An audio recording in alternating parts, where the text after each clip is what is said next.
আমি যদি আপনাকে জিজ্ঞেস করি আপনি কোথায় বসবাস করেন, আপনি বলবেন যে আমি দিনাজপুরে থাকি। আপনি আমাকে জিজ্ঞেস করলে আমি বলবো আমি রাজশাহীতে থাকি।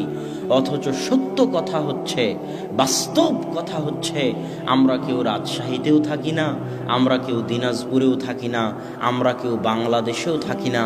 আমরা আল্লাহ সুবহানাহু তাআলা যে সময় সেট করে দিয়েছেন, মহাকাল, মহাসময়, এই মহাসময়ের একটা নির্দিষ্ট জায়গায় আমরা বসবাস করি। কথা যদি বুঝাতে না পারি তাহলে আমি ব্যর্থ।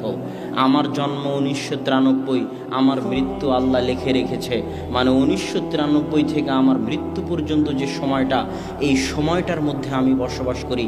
এই সময়টার মধ্যে আমি চাইলে সৌদিতেও থাকতে পারি, আমি চাইলে বাংলাদেশেও থাকতে পারি, আমি চাইলে ভারতেও থাকতে পারি, কিন্তু আমার থাকার জায়গা এই সময়।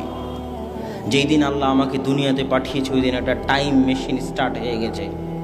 আমার জীবন থেকে প্রত্যেকটা সময়, সেকেন্ড যখন পার হচ্ছে, তখন আমার ওই সময়টা কমতেছে।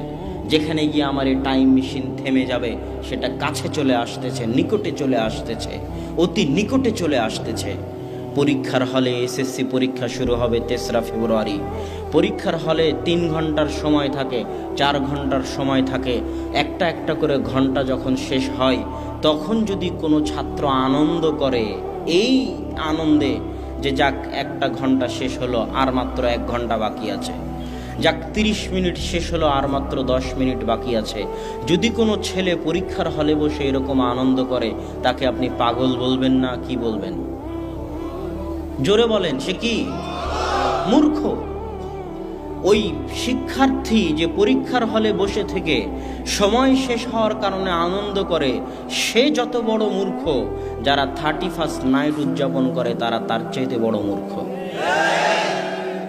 এই জন্যই তো আব্দুর রাজ্জাক বিন ইউসুফ বক্তব্যে বলেছে, তোমার অক্সফোর্ড বিশ্ববিদ্যালয় থেকে পাশ করে আসা পিএইচডি ডিগ্রিধারী প্রিন্সিপাল আর বিচারপতি আর শিক্ষামন্ত্রীকে যদি জাহেল প্রমাণ করতে না পারি তো জাতির সামনে বক্তব্য দিব না।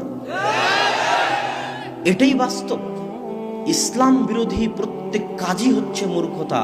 পার্থক্য এতটুকু, চিন্তা করার শক্তি মানুষের নাই, বুঝার শক্তি মানুষের নাই। সে শিখেছে ঠিকই, কিন্তু আসল জিনিস এখনো শিখেনি, আসল জ্ঞান এখনো অর্জন করেনি।